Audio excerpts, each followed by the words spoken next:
Hey everyone, welcome back to Uncensored. I'm Kendall and today we're going to be breaking down episode 2 of Loki. The show starts off at a Wisconsin Renaissance Fair in 1985, which I think is a perfect analogy for how Loki is feeling right now. Just a man out of time and place.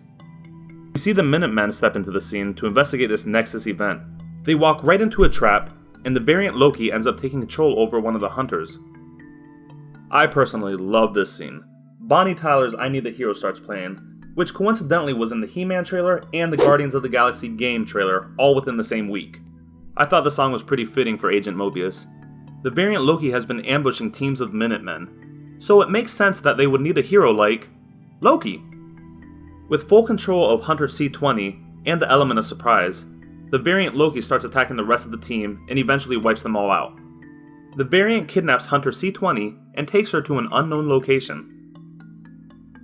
We are now back at the TVA, and we see Loki having a conversation with Miss Minutes. That's where we find out she is actually a VI, a virtual intelligence, similar to Jarvis and Friday. Loki, Agent Mobius, and the rest of the team are now sent back to Wisconsin to investigate the ambush on the other Minutemen. There we learn about all the different variations of Lokis, ranging from track stars to variations that look like monsters. I just have to point out that the chemistry between Owen Wilson and Tom Hiddleston is just absolutely amazing. I really hope that they continue to bring Agent Mobius into future installments in the MCU. I feel like I have to also praise the Marvel writing team. They really excel at expositions. Meaning they make science believable. Like, they're not perfect, of course there's flaws in everything, but just the way they do it with the time travel and how the Nexus events happen, it just seems so real and just so natural with them. With the team now investigating the murder of the other Minutemen, Agent Mobius turns to Loki and asks for advice. Now Loki being Loki, of course he's got to give a speech. He ends up comparing the TVA to Asgardians. He says they're very gullible and very naive. You remind me of them. The Time Variance Authority and the gods of Asgard, one and the same. He then tries to deceive Agent Mobius. He tells him that the Timekeepers are in grave danger. And we'll need to speak to the Timekeepers at once. They're in graver danger than we realized. Mobius does not fall for it. They set a reset charge and head back to the TVA. We then see Agent Mobius speaking with the judge. I personally think they were involved in some type of previous relationship. It's just the vibe they're giving off every time they see each other. The conversation she has with Mobius leads me to believe that she is not a sacred protector of the timeline like we are told. She tells Mobius that Loki being an evil scourge is the part he plays of the timeline, but in the sacred timeline, Loki actually redeems himself. He is granted one more mission and is immediately assigned to search through the files. I have to say that I'm really enjoying the aesthetics of the TVA. The elevator exterior shot in the library kinda reminds me of the Citadel in Mass Effect. While combing through the files, Loki stumbles across the destruction of Asgard from Ragnarok. It's a heartfelt moment, but Loki actually has a realization during that. He finds Mobius in the cafeteria and starts explaining his theory. He explains how the variant Loki is hiding in different apocalyptic events to avoid detection. He takes Agent Mobius' salad. He compares the salad to Asgard. He starts pouring salt and pepper into the salad and compares the salt and pepper to all the chaos that he's causing right before the apocalyptic event.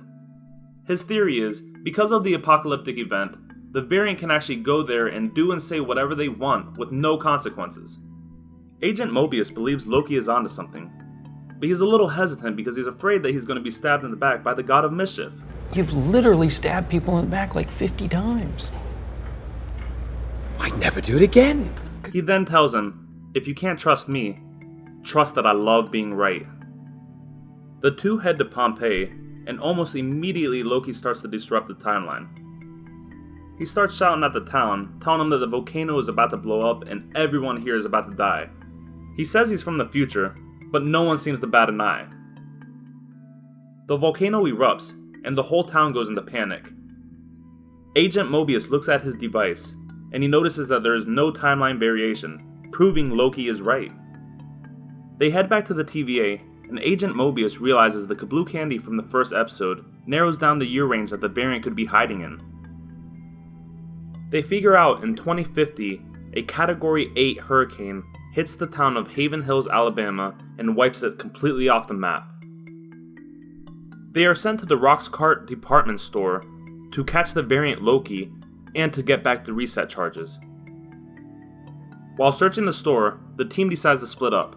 Hunter B-15 takes Loki and search for the variant. They come across the variant, and Hunter B-15 ends up being controlled by it. Loki is now having a conversation with the variant through Hunter B-15's body. And this conversation goes on throughout a few other people that the variant controls as well.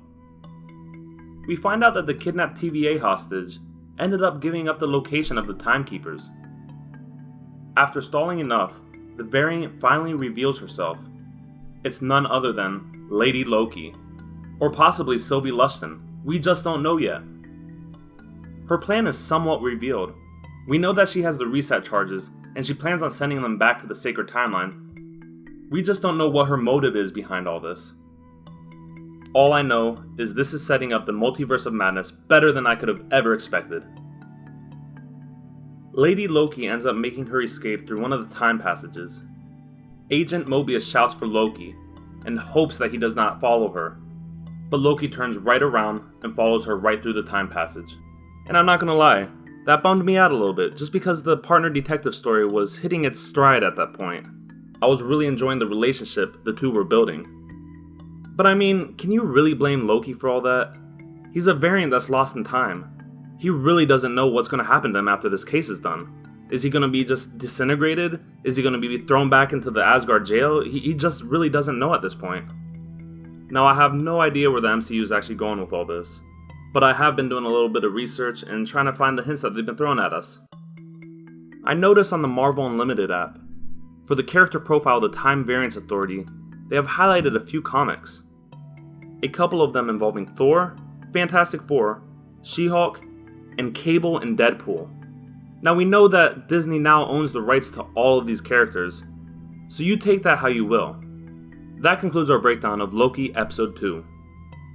Let us know in the comments what you thought of the episode, and any theories you think might happen. Don't forget to subscribe to our channel, and hit that notification button to stay up to date with all the nerd word. I've been Kendo from Uncensored. Thanks for watching.